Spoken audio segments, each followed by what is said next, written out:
Assalamualaikum warahmatullahi wabarakatuh. Syukur alhamdulillah kita bisa bertemu lagi di channel ini. Semoga menjadi berkah untuk kita semua. Salawat dan salam kita curahkan kepada baginda Nabi besar Muhammad sallallahu alaihi wasallam, kepada keluarga dan para sahabat beliau, juga termasuk kita semua. Semoga diakui sebagai umatnya dan diberikan syafaat jaga di yaumal jazaa. Amin ya rabbal alamin. Sahabat NS Hikmah, sudah menjadi keyakinan bagi seluruh umat muslim bahwa bulan Rajab itu adalah bulan yang dimana segala amal kebaikan akan dilipat gandakan. Akan tetapi bukan hanya amal saja yang dilipat gandakan, keburukan pun yang kita lakukan di bulan Rajab ini akan dilipat gandakan juga oleh Allah Subhanahu wa Ta'ala. Untuk itu bagi kita yang hidup mencari pahala, karunia Allah dan ridho Allah, bulan Rajab ini adalah waktu terbaik untuk kita menanam amal kebaikan supaya kita bisa memanen di bulan Ramadan nanti. Sahabat NS Hikmah, mengapa bulan Rajab disebut bulan istimewa? Dari sahabat Abu Bakar, Rasulullah sallallahu alaihi wasallam bersabda, Inna zamana qad istadara ka hayatihi yawma khalaqallahu samawati wal ard. Sannatu isna asyara syahra minha arba'atun hurum, salasum mutawaliyatun, Dzul Qa'dah wa Dzul Hijjah wal Muharram wal Rajabu mudarrul lazi baina Jumada wa Sya'ban. Sesungguhnya zaman telah berputar seperti keadaannya pada hari Allah menciptakan langit dan bumi. 1 tahun ada 12 bulan. Di situ terdapat 4 bulan yang diharamkan Allah, 3 bulan berturut-turut, yaitu Dzul Qa'dah, Dzul Hijjah, Muharram. Dan Rajab adalah bulan Muqtar yang terletak di antara Jumadil Akhir dan Sya'ban. Hadis riwayat Bukhari dan Muslim. Hadis ini memperkuat bahwa bulan Rajab termasuk bulan yang dimuliakan oleh Allah Subhanahu wa Ta'ala. Dengan dasar hadis ini, kita selaku kaum muslim dianjurkan sebisa mungkin membuat kebaikan berupa ibadah, baik itu puasa, berzikir, atau bersedekah. Apapun kebaikan yang dilakukan di bulan Rajab ini berbekal keyakinan bahwa bulan ini bulan berbuat amal soleh, insya Allah kita akan mendapatkan ganjaran yang setimpal yang akan diberikan oleh Allah Subhanahu wa Ta'ala.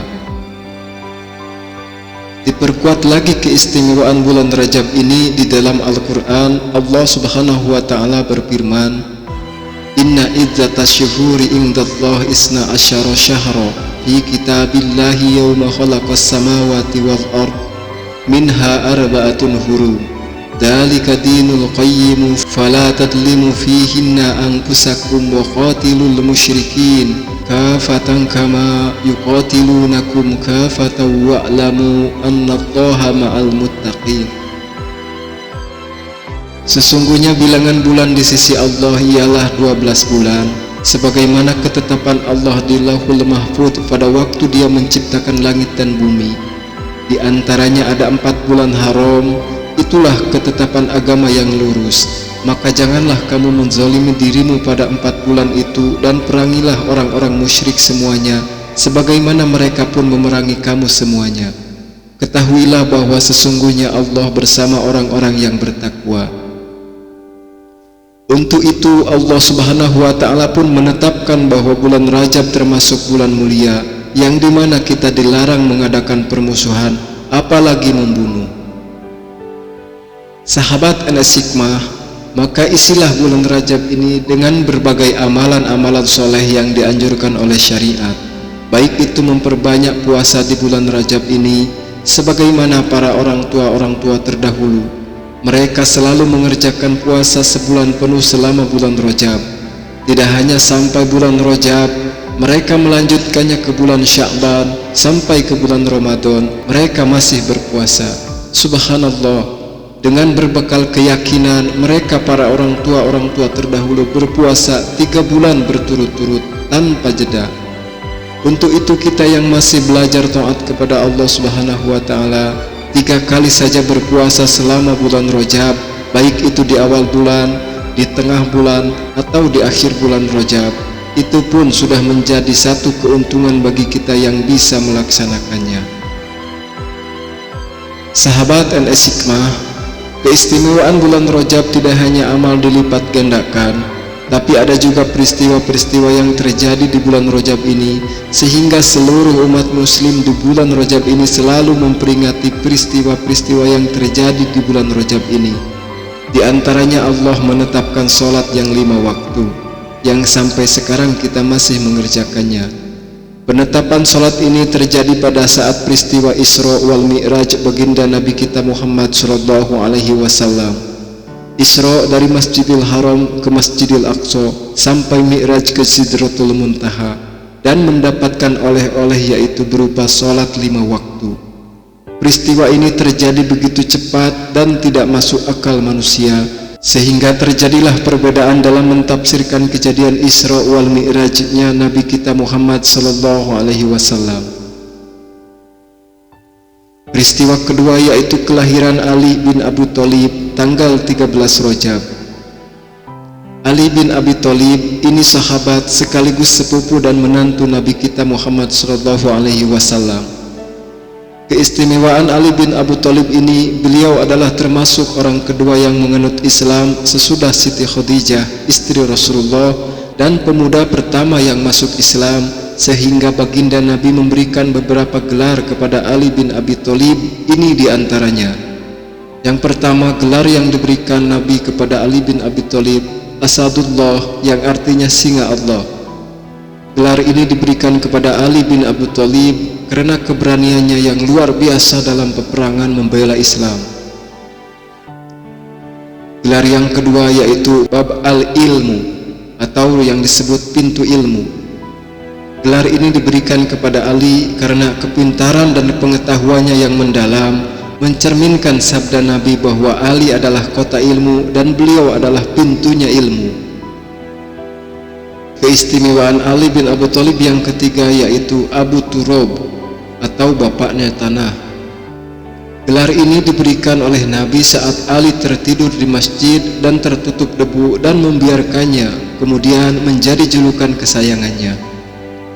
Gelar yang keempat yang disandang Ali bin Abi Thalib yaitu Karamallahu wajhah, atau semoga Allah memuliakan wajahnya.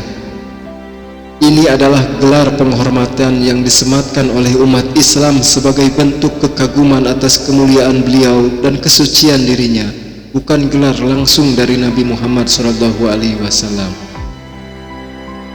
Peristiwa ketiga yaitu awal kehamilan Nabi Muhammad SAW.